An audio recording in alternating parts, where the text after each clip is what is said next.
SSE India. CEPC प्रशासनिक समिति के 17 सीटों पर होने वाला इलेक्ट्रॉनिक मतदान 2 सितंबर से 9 सितंबर के बीच है। चुनावी मैदान में भदोही के कालीन निर्यातक असलम महबूब से विशेष वार्ता में उन्होंने बताया कि हमारा चुनाव लड़ने का उद्देश्य यूपी के निर्यात को बढ़ावा दिलाना है। कहा, चिंतनीय है कि यूपी का निर्यात पिछड़ रहा है। कालीनों में प्रयुक्त होने वाले कच्चे माल की कीमत बढ़ रही है। सरकार से सहयोग कम मिल रहा है।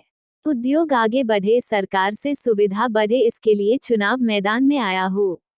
असलम महबूब ने कहा कि देश का व्यापार बढ़ रहा है, लेकिन प्रदेश का व्यापार कम हो रहा है। हमारी टीम इस बार के चुनाव में रोड टेप सहित विभिन्न मुद्दों को लेकर चुनाव मैदान में है।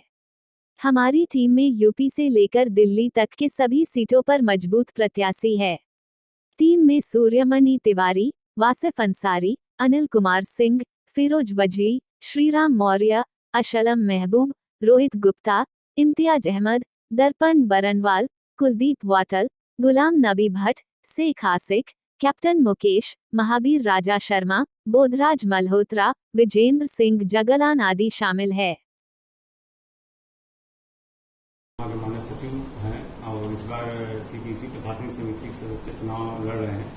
सबसे पहले हमें जानना है कि आप क्या किस उद्देश्य मतलब किस भावना से प्रेरित होकर आप जो है चुनाव सीपीसी चुका, अभी तो आप माननीय सचिव भी हैं। जी, मैं इसलिए चुनाव लड़ रहा हूँ कि उत्तर प्रदेश का निर्यात लगातार घटता चला जा रहा है और पिछले 100 साल में उत्तर प्रदेश 1 नंबर पे था। आज हार के हम दूसरे नंबर पर चले गए। हरियाणा हमसे आगे चला गया।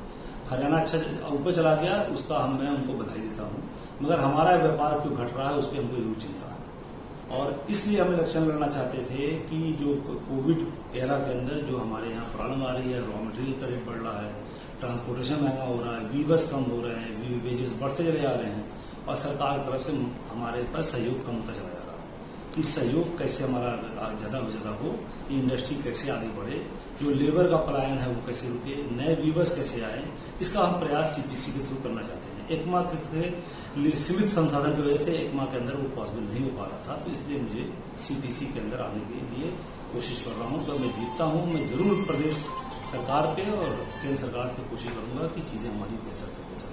सर, करीब 10 साल से देख रहे हैं कि उद्योग लगातार पिछड़ता जा रहा है, इसके लिए आप किसको जिम्मेदार मानते हैं? क्या ऐसी स्थिति है जबकि 80 के दशक में यहाँ की जो स्थिति थी कि जगह जगह हर गली मोहल्लों में ठेला काफी दिखाई देता था, गाय वाले लेके जा रहे हैं, बुनकर यहाँ पे इतना ज्यादा थे, लेकिन आज वो स्थिति हो गई कि यहाँ लोग बुनाई नहीं करा पा रहे हैं दूसरे। क्या ऐसी वजह है? इसके लिए कौन जिम्मेदार है? इसकी एक स्टडी होनी चाहिए। उत्तर प्रदेश से नहीं, देश का व्यापार बढ़ रहा है और हमारे यहाँ का जो कालीन परिक्षेत्र है मिर्जापुर, भदोही, बनारस, इसका व्यापार घट रहा है। हमारे यहाँ हर तरह से नुकसान होता चला जा रहा है हर चीज का। इसकी कंप्लीट स्टडी होनी चाहिए और व्यापार कैसे बढ़े इस पर कोशिश करना चाहिए। देश का व्यापार तो बढ़ रहा है, प्रदेश का घट रहा है, जो चिंता का विषय है। सर, आप लोग इस बार जो चुनाव लड़ रहे हैं, टीम ग्रुप में है, आप लोग का क्या क्या एजेंडा है इस बार का? हमारा तो रोड टेप एक बहुत बड़ा मुद्दा बन के आ गया है और जो ड्रॉबैक का रेट, लाइसेंस खत्म होना, रोड टेप से कहने के लिए सरकार ने जो 3.2 और 2.8 दिया है, मगर उस पर जो कैप लगाने की वजह से वो 1% से ऊपर नहीं मिल पाएगा। अगर इस तरह का रेट रह गया तो ये उद्योग तबाह हो जाएगा और इंडस्ट्री बहुत ही क्राइसिस में जाएगी। तो पहली हम लोग की पहली प्राथमिकता है कि कैप का रेट बढ़े। 28 रुपये हम लोग कोई कपड़े काम नहीं कर रहे हैं, हम लोग एक लग्जरी आइटम का काम कर रहे हैं, तो कैप कम से कम 200-300 रुपये से तो कम होना ही नहीं चाहिए। और 4.8 से नीचे ड्रॉबैक, इसका क्या नाम है, रोड टेप नहीं होना चाहिए। ये कारपेट मार्ट चूंकि हमको लगता है कि 3 साल हो गया तैयार हो गया, इधर करीब 2 साल से सीपीसी का हैंडओवर भी था, लेकिन अब तक मेला आयोजन का कोई सिलसिला नहीं हो पाया। तो आप लोगों की क्या रणनीति है, इसको किस तरह से आप सोचते हैं? सीपीसी ने इस मार्ट को लिया, प्रदेश सरकार ने बनाया और सीपीसी ने लिया, ये खुशी की बात थी। मगर इसी में दुख का ये था कि कोविड आ गया। कोविड के आने से सारी चीजें प्रोसेस रुक गई हैं। तो हमारी पहली प्राथमिकता होगी रोड टेप और लाइसेंस और ड्रॉबैक के ऊपर काम करने के बाद हम लोग मार्ट को, जैसे इंटरनेशनल फ्लाइट शुरू हो, बाहर आने के स्टेज में आ जाए, तो हम लोग एक बड़ा फेयर करें और भदोही को, उत्तर प्रदेश का ये कालीन परिक्षेत्र है, इसको आगे ले जाए। साहब, तो आपकी टीम में कौन लोग हैं और ये भी साथ में बताइएगा, चूंकि आमतौर से उद्योग की समस्या दिल्ली और लखनऊ दोनों से होकर गुजरती है। तो आप लोगों का दिल्ली में कौन लोग हैं और पूरे टीम में आपके कौन कौन लोग? देखिए, हमारे यूपी कोटे से सुमनी तिवारी जी लड़ना है, वासिफ अंसारी लड़ना है, सी अनिल सिंह लड़ना है, फिरोज जी लड़ना है, श्री राम मौर्य जी लड़ना है, मैं खुद असलम महबूब, रोहित गुप्ता जी लड़ना है, इम्तियाज अहमद लड़ना है और दर्पण बनवान लड़ना है। ये उत्तर प्रदेश कोटे से हैं। जम्मू एंड कश्मीर से कुलदीप पटेल जी हैं, गुलाम नबी जी हैं, शेख आशिक साहब हैं।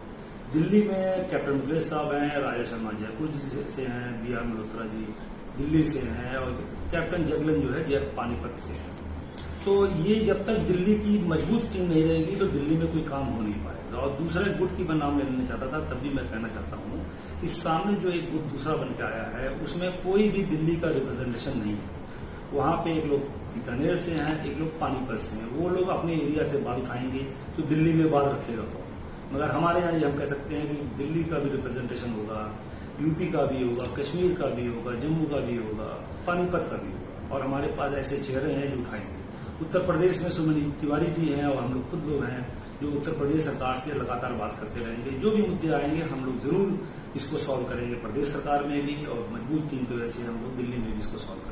कुल कितने सीट है सर?